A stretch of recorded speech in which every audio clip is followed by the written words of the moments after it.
ہوگا؟ کچھ نہیں کہا. کسی شخص نے کہا اگر تم اعلان کرنا چاہتے ہو تو جاؤ فلانا شخص ایک پہاڑ کی چوٹی پہ بیٹھا ہے, ان سے کہہ دو, پورے مکے میں خبر ہو جائے گی. ان سے کہا, پورے مکے میں خبر ہو گئی.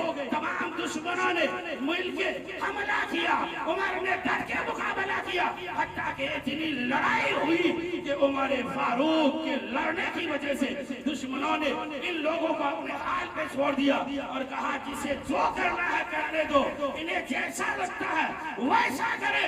عمر فاروق ہی ہے جنہوں نے عزت عطا فرمائی. عمر فاروق ہی ہے جس نے پہلی اذان عطا فرمائی. عمر فاروق ہی ہے جس نے کعبۃ اللہ کے دروازہ کھولا اور مصطفیٰ سے کہا اب کوئی عبادت چھپ کے نہیں یا رسول اللہ, چھپ کے کیا جائے گا. سبحان اللہ سبحان اللہ. اب میرے آقا کریم صلی اللہ تعالی علیہ وسلم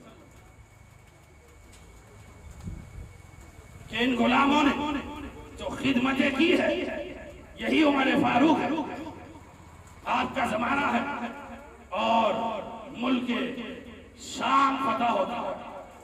ملک شام کے فتح کے بعد عمر بن عاص کے پاس لوگوں نے اکٹھا ہو کے پیغام پہنچایا کہ دریائے نیل کا عالم ایسا ہے کہ سال میں ایک بار سوکھ جاتا ہے, پھر ہم انہیں کچھ بھوگ پیش کرتے ہیں, کچھ تحفہ دیتے ہیں, اور وہ ایک کنواری لڑکی ہوتی ہے جسے ہم دلہن بنا کے اس دریا کے حوالے کرتے ہیں. پھر وہ دریا جوش مرتا ہے جس سے پانی آتا ہے, پھر ہماری کھیتیاں سیراب ہوتی ہے.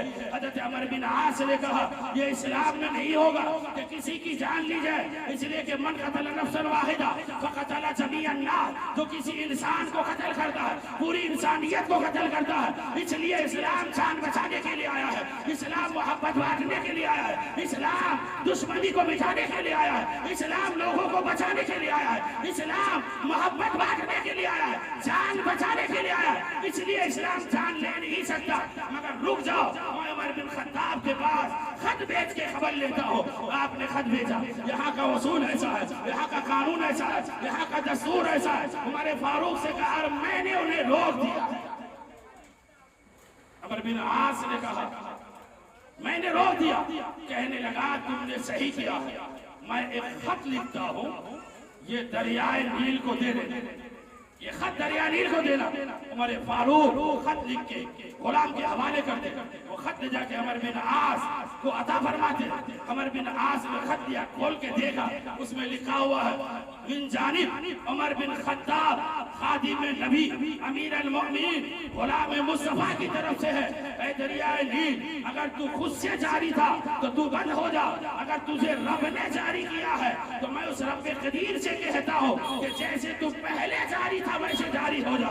یہ خط لکھنا تھا, اس دریا میں ڈالنا تھا, پھر پانی جیسا تھا ویسے ہی آ جاتا ہے. قربان جاؤ, خط انسان کو لکھتا ہے, کوئی کسی اور کو لکھتا ہے, مگر یہ کون سا انسان ہے جو سمندر کو خط لکھ رہا ہے, جو پانی کو خط لکھ رہا ہے, جو دریاؤں کو خط لکھ رہا ہے؟ پتا چلا یہ بنائے مصطفیٰ کی حکومت صرف انسانوں پر نہیں ہے, ہواؤں پر ہے, پانی پر ہے, چرند پر ہے, پرند پر ہے, آسمان پر ہے, زمین پر ہے, مچھلیوں پر ہے, سمندر پر ہے, کائنات کے ذرے ذرے پر ہے. کون سی ایسی جگہ ہے کہ مصطفیٰ کے دیوانوں کی حکومت نہیں ہے؟ اس لیے کہ میرے آقا نے ارشاد فرمایا, تاجدار مدینہ نے ارشاد فرمایا, میں رحمت للعالمین ہوں, امام الانبیاء ہوں, میرے صحابی تمام لوگوں میں افضل و اعلیٰ ہے.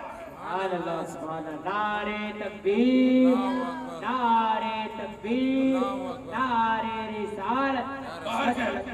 وہ پانی جاری ہو جاتا ہے. ایسے ہی مدینہ الرسول میں عمر بن خطاب خطبہ پڑھا اور حالت خطبہ میں اچانک آپ ارشاد فرماتے یا ساریت الجبل, یا ساریت الجبل, یا ساریت الجبل, اور پھر آپ خطبہ پڑھنے لگے. بس یہ خطبہ مکمل ہوتا ہے, ایک صحابی کھڑے ہوتے نماز کے بعد, اے عمر بن خطاب آج آپ نے درمیانی خطبہ میں ایسا کیوں کہا؟ کہنے لگا ساریہ ادھر لڑائی لڑ رہے تھے, چاروں طرف دشمنوں کے نرخے میں آ گئے تھے, میری نگاہ دیکھ رہی تھی مدینے سے 500 کلومیٹر کی دوری ہے. آج موبائل یوز کرنے والوں یہ سوچتا ہے کہ سائنس نے بہت کچھ دیا ہے, میں سمجھتا ہوں کہ سائنس ابھی بہت پیچھے ہے. غلامان مصطفیٰ کی پہنچ جس سے بھی آگے ہے، اس سے بھی آگے ہے۔ ارے سائنس نے یہ اندھے کے باتوں کو سنانے کا موقع کہاں سے دیا ہے؟ یہ عمر فاروق کا صدقہ ہے، مدینے والے آقا کے غلام کا صدقہ ہے۔ حضرت صحابی رسول نے لکھ کے رکھا، جمعہ کا دن فلانی تاریخ عمر نے جو کہا وہ سچ ہے۔ جب حضرت ساریہ مدینہ واپس آتے لوگوں نے استقبال کیا، کہنے لگا اے ساریہ یہ بتا کہ فلانے تاریخ کو کیا ہوا، وہ جنگ کیسے جیتے؟ کہ ہم جنگ ہار چکے تھے، دشمن کے درگے میں آ چکے تھے اور چاروں طرف سے گر گئے تھے۔ اچانک عاطف غیب کی طرف سے ایک آواز آتی ہے، غیبانہ آواز تھی، یا ساریت الجبل، یا ساریت الجبل، یا ساریت الجبل۔ ہم نے تمام لوگوں کو لے کے اپنا پہاڑ کے سائڈ میں ہم نے سہارا لیا، اور پھر جو ہم نے حملہ کیا اللہ نے کامیابی عطا کی۔ کہنے لگا اور وہ آواز عمر سے ملتی جلتی تھی۔ پتا چلا 500 کلومیٹر کی دوری پہ بغیر کسی تار کے، بغیر کسی وسیلے کے، بغیر کسی ذریعہ کے جن کا غلام آواز پہنچا دے، انہی کا نام غلامان مصطفیٰ ہے، انہی کا نام دیوانہ مصطفیٰ ہے، انہی کا نام عمر ابن خطاب نبی کا دیوانہ ہے۔ آج بغیر نیٹ ورک کے ہم بات نہیں کر سکتے۔ یہ عمر ہے کہ بغیر کسی نیٹ کے بات کر رہے ہیں۔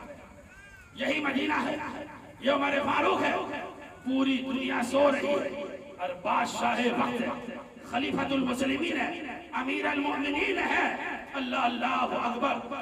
سونے کے لیے بستر ہے تو مٹی کا ہے، تکیہ ہے تو اینٹ کی تکیہ ہے، پتھروں کا تکیہ لگاتے ہیں، اور